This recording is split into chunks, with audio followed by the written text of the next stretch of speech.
Well, a very good evening to you and welcome to the A Trip to the Moon podcast. My name's Matt Jones and it's proved to be a fairly big day in the world of Tranmere Rovers because they have got a brand new manager. I say brand new, it's the same guy that's been leading the team to the end of the season, but he was interim then and he's thoroughly deserved a shot at getting the job on a permanent basis. That man, of course, being Andy Crosby. And, this was originally billed as a season review show, but we're so far past the season that it's actually going to be an emergency pod reacting to the news that Andy Crosby is the new boss on a permanent basis. So to react to that news, delighted to be joined by Chris Croshaw and Tom Gill. Pleasure to have both of you on. And, we'll start with you, Chris. What are your immediate thoughts on Andy Crosby getting the job permanently? I think it makes absolute sense. He's done a tremendous job over the last 13 games. He's turned a side that was stuttering. Stuttering is probably too kind a word. Falling to pieces, I think, is probably a better description, and turned them into a team that ended up over that 13 games as a fourth best team in the league. Only topped by two champions, two promoted sides, and a playoff side. So I think he's obviously done something. I'd love to know what. You hear a lot of the players talk about how he's spoken to them, how he's encouraged them to talk to people and share experiences and share thoughts and stuff. He's obviously got a brilliant man management style. He got us playing in a formation that seemed to really work. Yeah, we not necessarily all the players really fitted that, but he got the best out of them in those positions. He got some players performing like they were completely different people in the likes of Turnbull and Finlay, and so yeah, it makes absolute sense. And I'm confident that after his comments following the Crew game, where he said, yeah, he's got ambition and the club should have ambition, and he wouldn't take a job at a club that didn't have or match his ambition, that he's heard positive things about the close season and the plans for next season. I've read somewhere today that he'd had offers from higher up the leagues. I don't know how true that is. So that's, again, says something about what he's been told, or what he must know about the coming season. And yeah, I'm really excited. I guess recruitment all comes down to recruitment again, doesn't it? Who does he bring in and how good or not that may be. And that will be, again, a yardstick by which he's judged next season. But based on what he's done so far, yeah, no brainer for me. Really pleased and looking forward to see what he can do with his own players and a pre-season under his belt, getting people to play the way he wants to play. Yeah, it seems like a common sense move, didn't it? Certainly more of our fans were for Crosby getting the job than against. I just echo everything that Chris has said there. He's finished strong. He's done everything that he could have done. It was the perfect sort of trial period for him. He's performed so well that you couldn't really, or it would have been a very controversial decision to not give him the job, really. So a common sense move. I think I like the way he talks. Again, like Chris says, he's talked positively about ambition, and that, as Tranmere fans, we know we're an ambitious bunch and we want success at this level. So I think we've got to take a lot of confidence from the fact that he's willing to take the job. Obviously, he's keen to get a managerial job, but he said himself he'll only be at a club where there's ambition. So yeah, he says the right things in his post-match interviews. He clearly knows the game. He knows when he's made mistakes, which is something I do like. He's after games, he's owned up to things that he maybe got wrong with certain matches, and he's made early substitutions and held his hands up. And he's done everything that he could have done. Look, I'm conscious that we were a little bit positive about Nigel Adkins this time last year because he turned our season around, but I do think this is a different situation. We didn't have a Rob after the Takeover this time round. Crosby literally changed our fortunes with exactly the same squad that Nigel Adkins had. So I've got that little niggle in my head not to get too excited, but like I say, he's done as well as he possibly could have, and I'm all for him getting the job. Yeah, it's good, I think, to get it done so soon, and we'll get onto the timing of it shortly. And I say so soon, some people will be questioning why it wasn't done sooner, but we are 10 days post Tranmere's final game of the campaign, so it's nice to get it done that quickly. My opinion is I am so impressed with how well he's done. And I've said it on here on our main podcast, but when he came in as interim manager, I thought this might not work. He's been here as part of the last regime, and it all been going one way, and that one way was downwards. But he came in, he completely changed the way Tranmere were playing. That defence, better attacking unit, because we've seen the output of goals increase significantly. It's been great to see the club move up the table and therefore reward him for doing so well, Chris.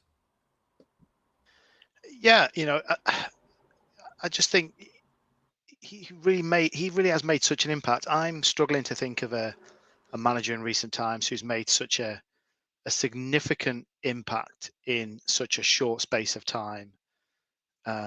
So yeah, he has to be rewarded for that, and it's I echo what Tom said earlier. I know we were quite positive about Nigel being in last summer because a lot of people had called for him many times, and he was an exciting, experienced manager. But I think you look at Andy, and he's done it. A lot of people will say that the Port Vale promotion a couple of years ago was mainly through his leadership with the unfortunate Darrell Clark situation. He took over, and you have to reward him. And I think we've been a bit of a club that in the past, in recent history anyway, has maybe left decisions until reasonably late. So I do like the fact that we've made this call, fairly soon after the end of the season. But now that gives him plenty of time to have those conversations with the players that are staying, to be involved in the conversations with the players that he wants to keep. And there's some security in there for them to know that he's going to be the gaffer come June when everybody's back from their holidays. So they know him, he knows them. And yeah, I think there's just, I know Mark Palios likes stability and he likes that continuation, and you can understand why he was put in an interim manager because it made sense. He was already there. I genuinely thought that we'd probably bring somebody in externally then. So I was surprised that we didn't, but pleasantly surprised based on what it turned out and what he's done. But I think, yeah, going forward into next season, it really does give the players a bit of security and a bit of consistency for them, because over the last couple of seasons we've had so much change in terms of players and leadership that it's important to have some stability. And if we're really going to push on next season, we need something to start from, a good foundation. And I know I've heard a few people talk about we need to find a style of play, and I think Andy Crosby has that in his mind already. He's shown that in that very rarely, unless the game called for it, which at times it did, and he was great at changing it. But he knew his setup right from the off. That was our standard setup, and he knew who his players were. He knew pretty much the 11, 12, 13 who were going to start every week. And if he takes that into pre-season and then into next season, then we're starting to create that style of play and that identity. And he feels like a manager, based on what we've seen so far, who wants to really instill that in a team.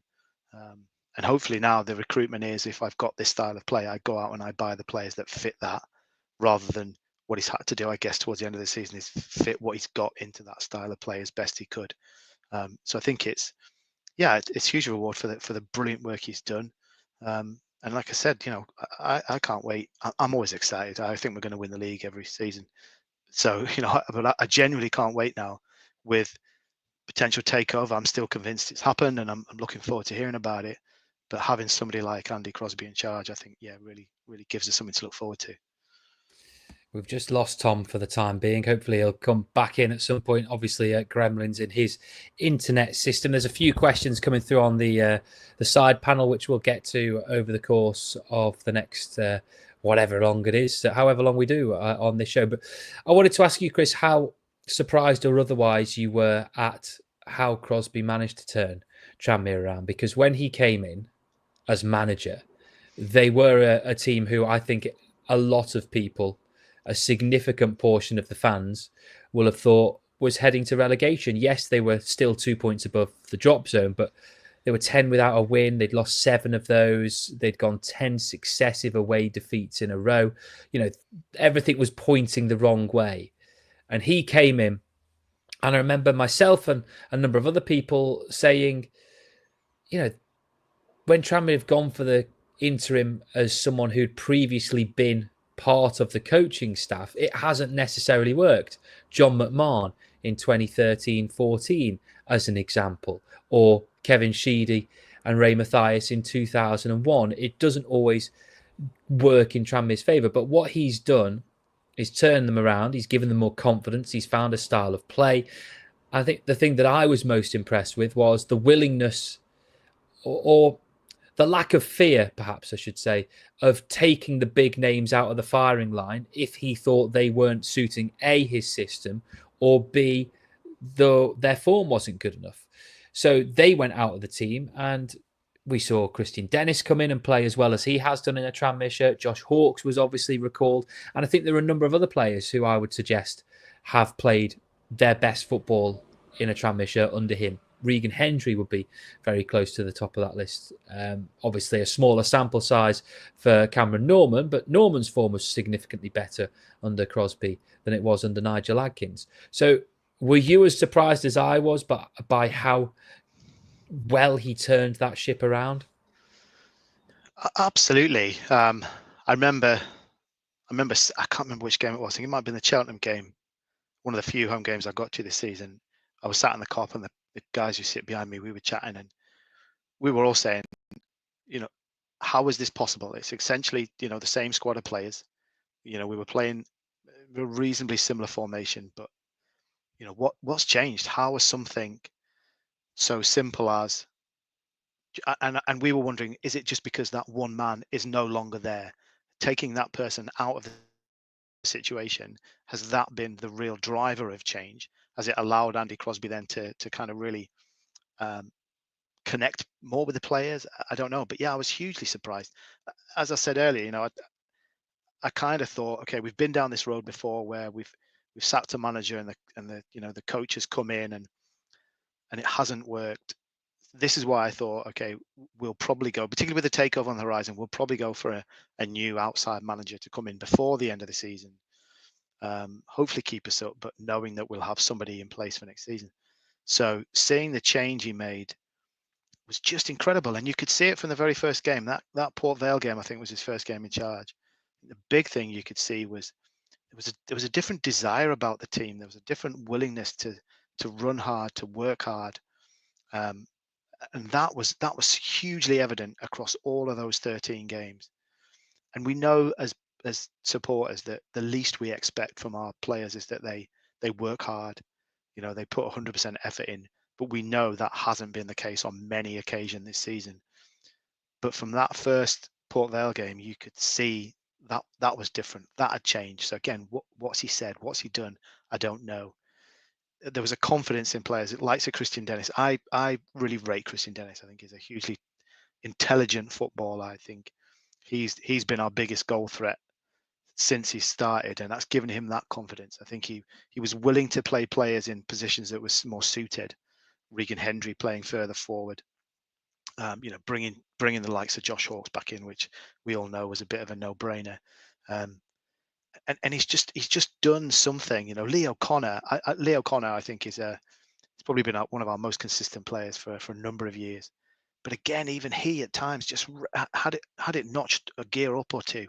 Particularly when he was captain, I thought he was outstanding in the games where he led the side, really led by example.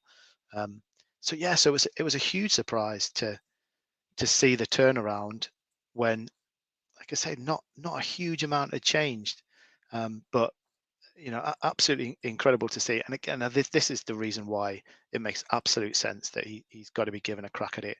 And the players obviously bought into what he was talking about, the way he was thinking, and his way of playing. And yeah, it was super impressive to see, and I think really shows Andy's credentials as a manager.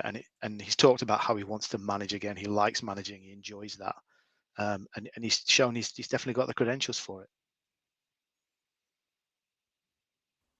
We've got Tom back on board now. Hopefully the internet connections are slightly better now. Tom, I don't know if you heard the question that I put to Chris, but it basically was, were you or have you been surprised at how well Andy Crosby has managed to turn around a side that was sinking so fast? Yeah, apologies if the sound's not great. Yeah, look, I think I've said on the show a good few times, I always thought we were going to survive. I'm not saying I told you so. I'm not being silly like that. But I always thought that we'd do well. I always not do well. I always thought that we'd do enough. Not to say that the trajectory looked good under Nigel Adkins. And obviously I did have, my resolve was tested many times. But no, I always thought we had enough in that squad. I never thought that was a relegation squad. It just clearly needed someone fresh other than Nigel Adkins to get something better out of them. Nigel Adkins' positivity had run its course. It wasn't getting anything from this squad anymore. So was I surprised? I knew it was a big challenge, but I did feel all along that once we get a fresh approach from someone, I did feel someone could get a tune out of this bunch, because I think that's a mid-table squad there, and they should have finished anywhere from sort of 11th down to 16th.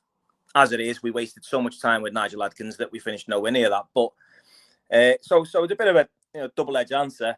I'm not necessarily surprised because I believed in the squad, but yeah, I'm still very impressed with how we went about his business, how we got the job done, and I'm certainly not downplaying how much I appreciate the work he put in, because yeah, he has kept us up.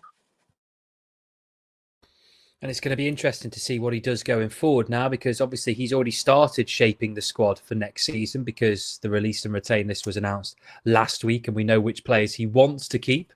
Whether he'll manage to keep them all, we'll wait and see, because my understanding is that some of those players have interest and offers from elsewhere.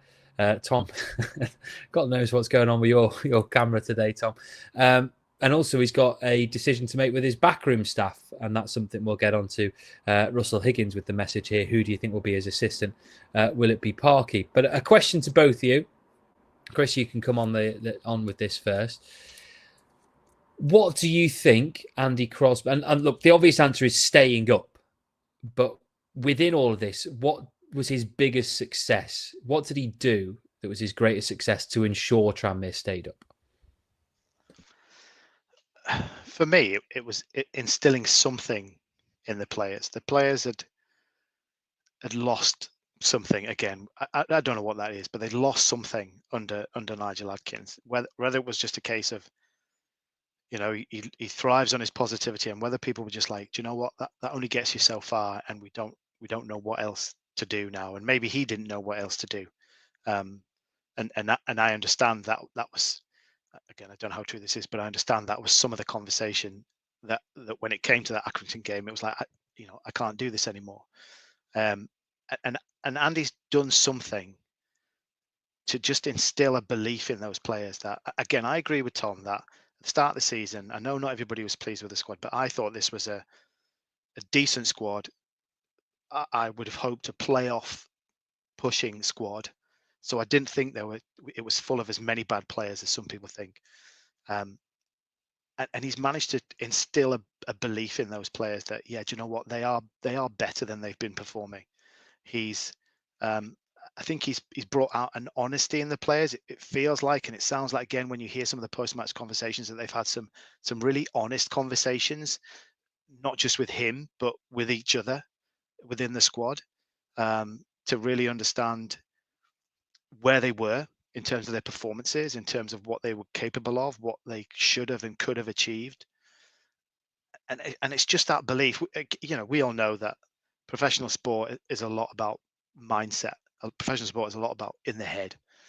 And he managed to flick that switch somehow. And I think he's got to get a huge amount of credit for that, because to go through the season that we have, you must be mentally drained, because 10 defeats on the bounce away from home, you must think we're never going to win from home ever again, because we were terrible in some of those games, really, really awful. And, to change that around and to get some of the results that we did, Bradford away, for an example, that was, a bit of a smash and grab, but it it was a battling performance. It was a performance that it was like, right, just stay in this game, have the belief that we can get something from this game. Whereas you go back to the likes of Colchester away early in the season, where we just fell to pieces as soon as we went a goal down. There was a real change in how he got the players to believe in themselves, I think. And for me, yeah, other than keeping us up and fairly comfortably in the end, I think that's his biggest achievement, is how he's flicked that switch in the players in again a really short space of time, and made us look like what I thought we should be, and that's a top half minimum side, which is where we should have been, I think.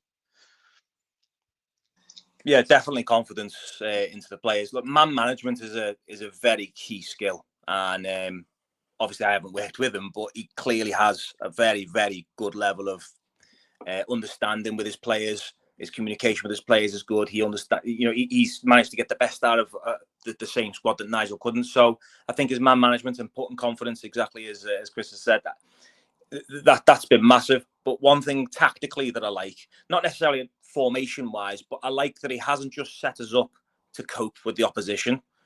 He hasn't just set us up to nullify the opposition. He sent us out there to try and beat teams. He sent us out there to take the game to the opposition.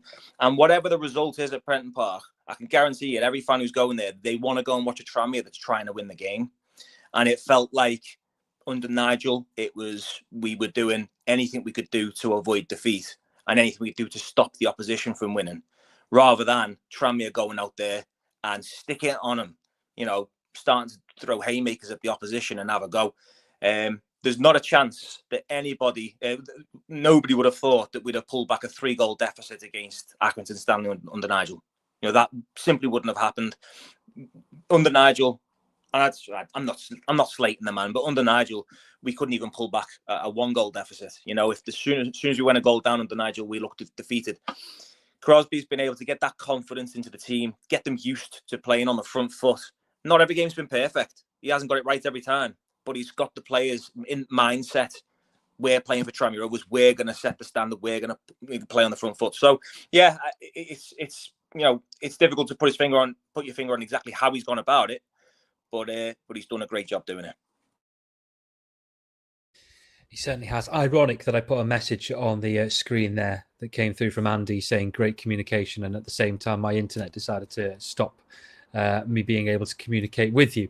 But we're back now. I think the thing that impressed me the most was, and it is a communication thing, it's the way he spoke to the Tranmere fans. And I think all of us sitting on here would agree that when Nigel Adkins spoke in interviews, it was very hard to not necessarily agree with what he was saying, but you just couldn't get on board with the way he was saying it. It didn't feel like he was saying that from a Tranmere point of view. As much as he may say that he didn't communicate like successful Tranmere managers have in the past. And I know that's hard to do when you're losing games week after week after week. But if you think of the 3 or 4, and for a couple of them you can put in inverted commas, successful managers that Tranmere have had over the past, say, 35 years, and within that bracket I would put Johnny King and Mickey Mellon, obviously, as the only 2 to get promoted. I would say Aldo is one of them, and I would say that Ronnie Moore was reasonably successful, if not falling just short. They all spoke in a certain way that made you realise that they got the fan base and they got what was expected of them and what was demanded of their players. And I don't think we ever got that from Nigel Adkins. It was always a case of, they're trying their best, that this, that, and the other happened, and it went against us. But if you think of Mickey Mellon, when things were going wrong, he didn't come out and say, that we tried our best and didn't get there. It was, he would point at things that weren't right and things that went wrong. And that's more what the fans want to hear a lot of the time. And I know it's a case of protecting your players and trying to keep confidence within that group. But you've also got to make sure that you keep the fans on board as well. And I think the way that Andy Crosby spoke immediately, there was a differential between him and Nigel Adkins, and it pulled everyone closer together. And the ending point of that was what we saw in that game against Crewe on the final home game of the season, where the Kop was as loud, as vociferous, as vocal as it has been probably since the playoff games that Mickey Mellon was in charge of, if not earlier. It was wonderful. It was something we hadn't seen for a long, long time. And some of that is down to the way Andy Crosby managed himself and spoke. And obviously some of it is down to the way results were going for Tranmere and the way that they needed that win to stay up. But for me, that was the key. It was the way he spoke as one of us instead of speaking to us. Does that make sense, Chris? Yeah, 100%. I think, as like I say, I don't want to call Nigel Adkins because I think he's obviously been successful and he's had his time. As much as he talked about being a Tranmere fan, which I have no doubt he was, and the club meant an awful lot to him, you could see that. He did kind of, he was a bit condescending at times, and a bit kind of, yeah, like you said, we tried hard. Well, yeah, okay, we know players try hard. That's what we expect from them. But I think Andy and Mickey and the people that you talked about there, they get Tranmere, but they get Tranmere all the way through, right from the guys and the girls on the terrace all the way through the club, and they understand what it means to those people. Mickey in particular, and that's one of the things I really loved about him, and Andy seems to have bought into that as well, that he's not just giving it lip service. He knows what it means to the people who follow us around the country. And one of the things, when we were going to do this season review, one of the things I wanted to say was, a huge shout out to our fans this season, because through some dire times, we've followed in huge numbers, some huge distances, and our home attendance is it over 7,000 this year average? I mean, that's incredible based on the awful season that we've had. But when people can see that the players understand what it means to the fans, when they can hear the manager knows what it means to the fans, that's when we all come together. And I saw the Crew game and I thought, okay, this is what it is like to be Tranmere. This is what it should be like. This has showed the potential of this club, that when everybody's working together, when the players, the fans, the staff, the management, everybody's connected, this club can really go places. And all we need now is just somebody who brings that final ingredient, which, as we all know, is probably a bit of cash. And if we can keep all that together, add in that bit of investment, then we can definitely go places. And I'm not talking Premier League. I'm talking we can get out of League Two. We can challenge in League One, which is at a minimum where I think a club of our stature and our history should be, and towards the top end of League One, and challenging back for that championship place. And I think once we can see that, and Andy seems to get that, and I love managers who get Tranmere, who understand what it means to be a Tranmere fan, because it's special to every single one of us who puts up with what we've put up with. In my case, 40 odd years. It's special to be a Tranmere fan, and you want your manager to understand what that means. And when you hear Andy speak, he seems to get that, and I think that's going to serve him really well. But I also think it's going to serve the play as well, because if we think back to that Mickey squad, there was lots of players in that team, and one of the big things he did was make people realize what it means to play for Tranmere Rovers. And just in his brief, I don't think they've released his interview yet today, but the brief sort of spiel they put out, he talks about being committed to Tranmere and what it means to play for Tranmere. And I feel that he's going to bring that back, and that's what we're going to see in players moving forward. Yeah, I think Nigel's script just got too repetitive, and definitely, as you say, as Tranmere fans, we don't need to be told that the world is full of sunshine and rainbows. We don't need to be told everything's great. We've just watched our team get thumped 3-0. We don't need to be told how hard the players are working and things will get better. We kind of want players and managers to take accountability.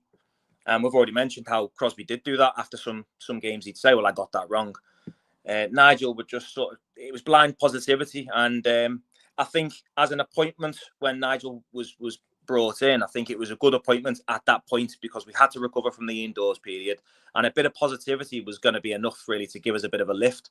But as a long-term plan, I've said it before, eventually your football has to do the talking, and he didn't talk football. He'd talk sunshine and rainbows, and that's not what we needed. So yeah, totally agree with what Chris says. That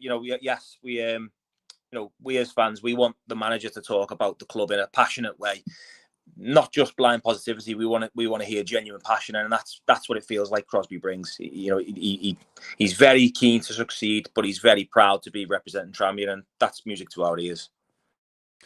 I think he's ambitious as well. From what I've seen, he wants to take this club to the next level, which is what we all want to hear as well. We don't want to hear people saying, that this club should be in League Two or this club should be mid-table or whatever. We want to hear people talking about taking them to the next level, and we've seen that already from him. A really interesting message there from Phil, who I'm going to assume is a Stockport fan, EFL fan here before I watch Stockport. This is a great appointment for Tranmere. I saw your club under Adkins and under Crosby, night and day for me. Absolutely not wrong there, Phil. And plenty more messages to come as well. So I think we now move on to what's next. The manager's done. And the question everyone is asking, many of you on this live stream, is what does it mean for the takeover? And the simple answer is, we don't know, because it has gone very quiet from that point of view. And we will see, I guess, as and when Mark Palios decides to tell people what's happening with regards to that takeover. But you can fall down on one or two ways here. You can fall down and go, well, Mark Palios has appointed him because the takeover has fallen through and therefore he wants the stability. Or you can fall down on the other way and go, well, have the new party who are coming in to take over the club, whoever that might be, because my understanding is that there is now more than one party who could be the end owner of Tranmere Rovers. Could it be that they have given the green light and they've perhaps even funded it? They've put some money into Andy Crosby getting the job permanently because, some people might say, is he really going to put pen to paper without knowing what the future holds for the football club? We don't know the answers to those questions. We're only speculating. They're all hypothesis. But it is fascinating to kind of try and work out where Tranmere are up to now with that takeover, Chris. Yeah, it is. It has gone really quiet, and again, this might be my naive thinking, but if it had fallen through, I think we would have heard something. But again, I'm no expert, so I don't know. I said earlier, I think the way Andy's talked about his ambition and wanting to work with a club that's got ambition, we know that if the Palioses stay in charge, for all they are Tranmere people, they don't have the financial clout that we need to move us forward. So again, this is just pure speculation. He must know that something is happening. I think if you're a new owner coming in, yeah, you're going to want to make a popular decision early. You're going to want to make a decision to get you ready for the next season, so that makes sense to put Andy in charge. He's well liked by the fans. He's had a good end to the season, so that all makes perfect sense. But I just think he must know something. If Mark Palios has said to him, okay, yeah, there's no takeover going on, but we don't have the funds to match this season's budget, which apparently was the largest budget we've ever had in their tenure, which I would imagine would be the case if it was only them there, then I'm not sure he would have signed. I'm not sure he would have wanted to stay, particularly if he has been offered opportunity further up the league. So I'm fairly confident, but again, it's just pure speculation, so I don't know how that can mean I'm confident, that he knows something is happening, and he knows that next season is going to be different from a financial perspective to allow him to support and achieve that ambition, which we've talked about, that he's shown, and is great to hear. It's hard to look too much into it because this is a Palios type appointment. He likes to appoint from within. He likes to promote, the number two. So it's hard to really forecast it. But yeah, because Crosby is an ambitious guy and he said that, you would like to think that some sort of assurances or some information is being passed through. But yeah, look, the takeover limbo that we're in, I don't mind being in limbo now because the season's over and we've survived. So I don't mind it dragging on for a little bit, so long as things behind the scenes are happening. You know, I don't need to know about it right now, but things have got to be happening. And it does raise the question, you know, who is it that's been offering the contracts? You know, obviously Crosby's offered contracts to players, but who's talked about the finances of it? You know, are the new owners playing a part in that, or is it Mark and Nicola Pelios running it? There's a lot of questions unanswered and a lot of speculation with NDAs in place. That's what Mark says. A lot of other clubs seem a bit more forthcoming with information, but it's hard to sort of see the wood for the trees at the moment because, yeah, I understand why information can't just be plastered around everywhere. I mean, I suppose Chris Takapina has been online, you know, engaging with people on Twitter, which kind of keeps you interested, keeps you thinking, yeah, it must still be on. But it's hard to know because it's hard to use disappointments as a gauge because, yeah, I think Mark would have offered Crosby the job, whether or not there's new owners coming into town. Whether Crosby accepted the offer, that would be the question, really. But yeah, I'm going to take it as a positive sign that Crosby signed the contract because, you know, you'd like to think he's at least been given some sort of assurances, whether that means Mark putting his hand in his pocket or whether that means, you know, new owners have had a conversation and said, yeah, that there is money incoming. But yeah, it's just going to be speculation until we know for sure, isn't it? Yeah, it's interesting. Just to pick up on a message they've put up on the screen here from Frappy7, a potential owner won't put money in until at least they own a share. I mean, you would think that, but I know for a fact of one player previously signed when a interested party was trying to buy the club and they funded that particular signing.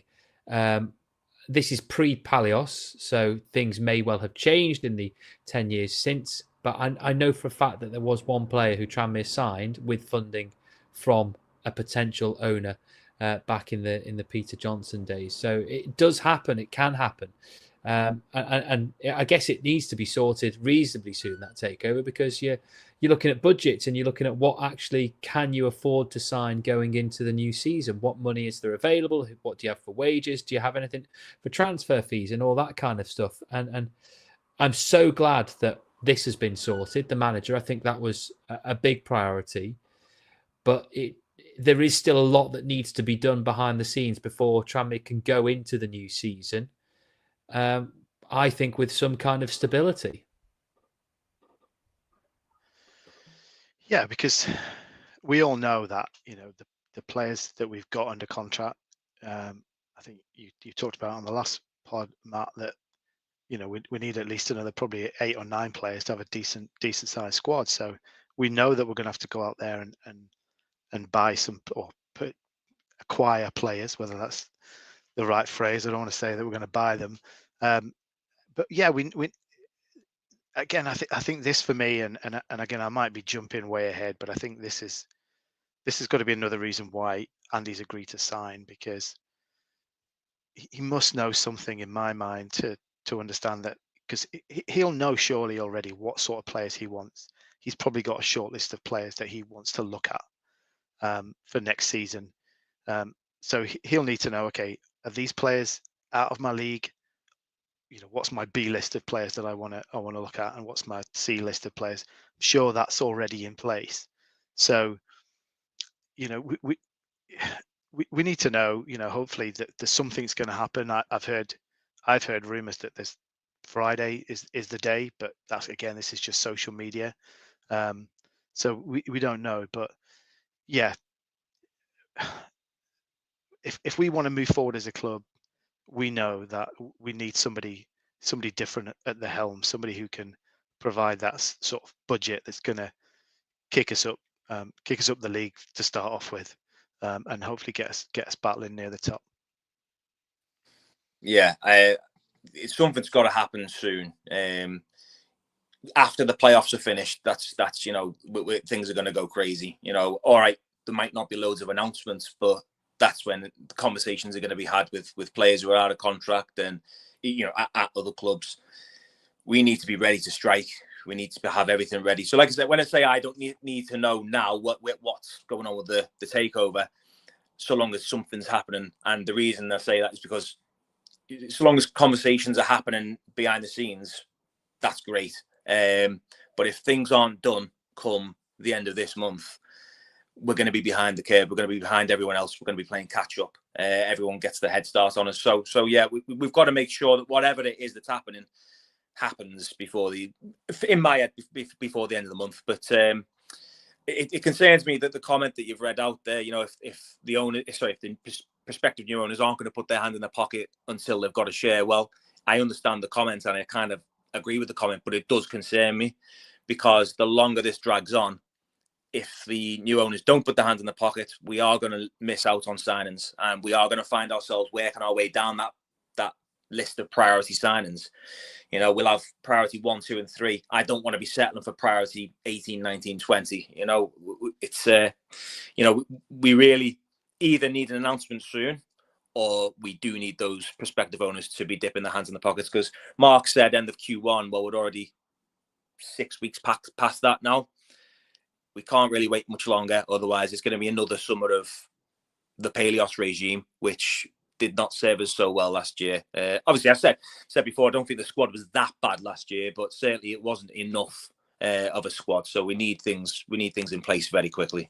It wasn't just necessarily the squad that was the problem, though. It was the decision making with regards to key personnel and key positions that should have been made sooner, that could have made Tranmere's season much more comfortable. But hey, if those decisions had been made earlier, we might not have had days like Crewe and Accrington, where there was such joy and relief at 1 winning 2-0 and 2 coming from behind to grab a point in the last minute.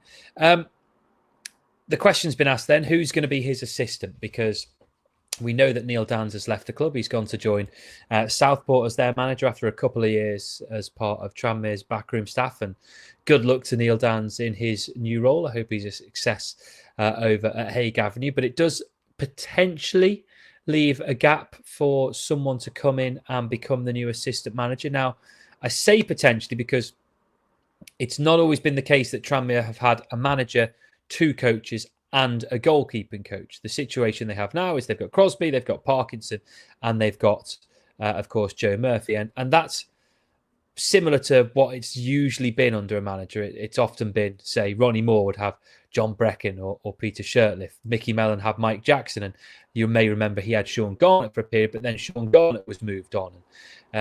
It's often the case that coaching staff is 3 or at most 4 people. So we assume there's a vacancy there at the moment. Crosby was at Port Vale. He brought in John Schofield as his assistant manager. John Schofield being a former Doncaster and Lincoln player from the 1990s, who has also managed Lincoln as well. And he then left Port Vale when Andy Crosby was sacked, and is currently the assistant manager of Scunthorpe, who've had a pretty decent season in the National League North, albeit ending in the playoffs. In fact, it hasn't finished yet, that has it? They've got Chester to play in the playoff final, so they might well get something out of that. So John Schofield, the guy who was Andy Crosby's assistant at Port Vale, is currently doing okay at Scunthorpe. Let's assume there is a vacancy. There is the budget there to bring someone in. I'm not going to suggest you've got a plethora of names at the top of your head who could come in as assistant manager, Chris, but it would be nice to see him bring in someone who he trusts and knows. Yeah, I think so. I'll be honest and say I'm not that up on available assistant managers throughout the EFL. But yeah, I think I know in the past that the Palios way has kind of always been where no, he wants to leave the backroom staff in place, and you've heard stories, haven't you, of managers who've turned down the job because they haven't been able to bring their own backroom staff in. I think if the new owners are on the cards, then yeah, there would be less of a reluctance for Andy to bring somebody in who he's worked with in the past and who he knows and who he trusts. I could equally see him just sticking with what he's got, though. Parky, I know he's had a lot of grief in the past, but I hear that Andy Parkinson is widely regarded within football as a very, very good coach. and he's worked with Andy now for 6 months, so he'll have got an idea about what he's like and how they work together. So I could quite easily see him just staying with that, and is it just, there's me, there's Andy, there's Joe as goalkeeper coach. I think Alan Morgan's still coaching, although he's managing as well, isn't he? I think he's still helping coach as well.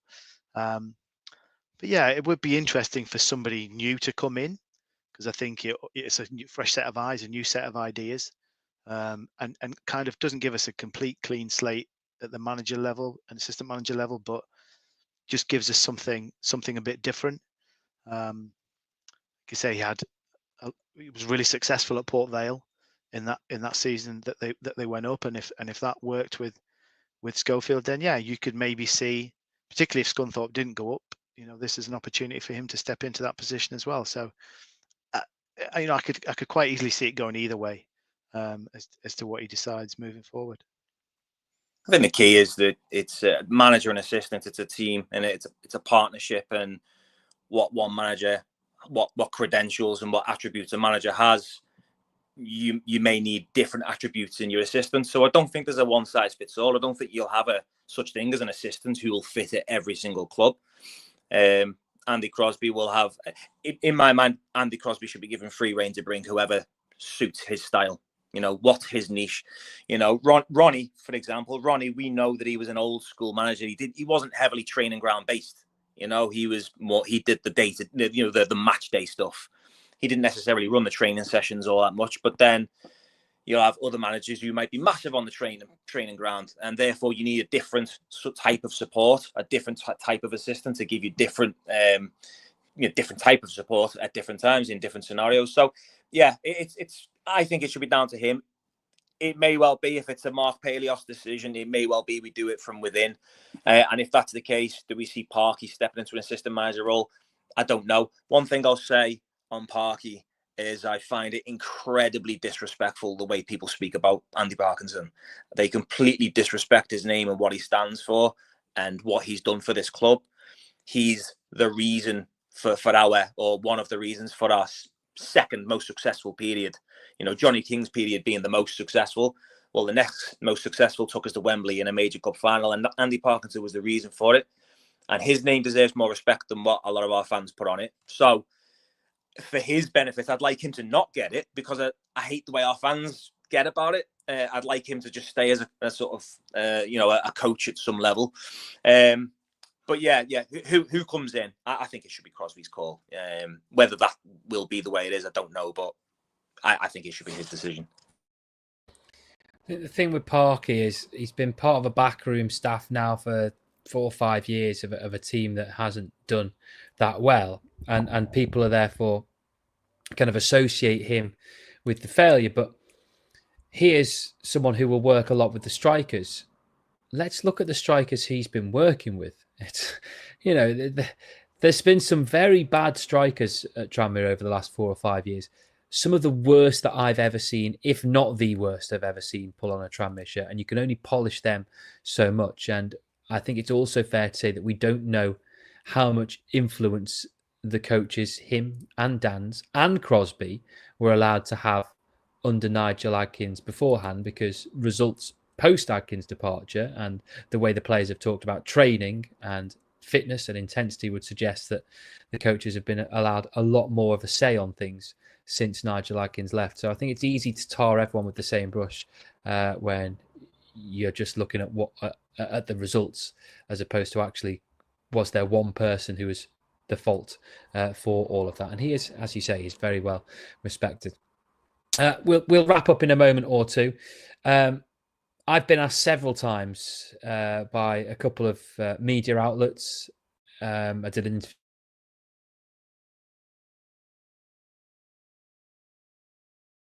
to me, and they've said, "What do you expect from Tranmere next season? Like, what do you think they can do?"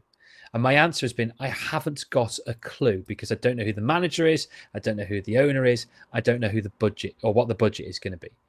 Well, one of those three things has now been sorted with Andy Crosby being the manager, and it makes me a lot more comfortable going into the summer and going into next season, knowing that he's going to be the man managing the club because he did such a good job in the 13 games for which he was in charge. We still don't know what the budget or the owner's going to be, so it's still very difficult to suggest that Tranmere are going to be here, there, or where in the League Two table next season. But do you mirror my thoughts, Chris, that you're a little bit more confident post-announcement than you were pre? Yeah, 100%. I think even if you look at, if we're able to keep all of the players that we want to, then you've got a bit of a core of a decent side there, because I think there are some really good players: McGee, O'Connor, Hendry, Hawks. They're all good players for this level, I think. And knowing what he was been able to do with some of the players who maybe we haven't been as enamored with, like Josh Davison is a prime example. Yeah, he's been called uphill and down dale all season, quite rightly at times, but I think he's become a different player.